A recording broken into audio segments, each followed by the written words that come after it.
अस्सलाम वालेकुम दोस्तों, आईसीसी एक बार फिर पाकिस्तान पर मेहरबान। आईसीसी के सबसे बड़े इवेंट चैंपियन ट्रॉफी की मेज़बानी पाकिस्तान को मिल गई।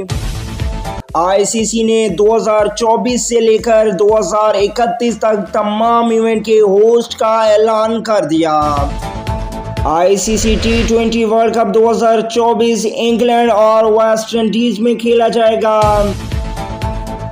चैंपियन ट्रॉफी 2025 की मेज़बानी पाकिस्तान को मिल गई, जबकि T20 वर्ल्ड कप 2026 इंडिया और श्रीलंका में खेला जाएगा।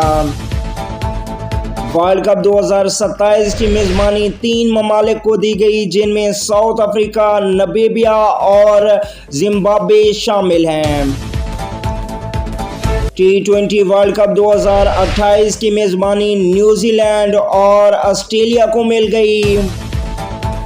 वर्ल्ड कप 2029 की मेज़बानी इंडिया करेगा, जबकि T20 वर्ल्ड कप 2030 की मेज़बानी इंग्लैंड, स्कॉटलैंड और नामीबिया करेगा। वर्ल्ड कप 2031 की मेज़बानी इंडिया और बांग्लादेश को दे दी गई।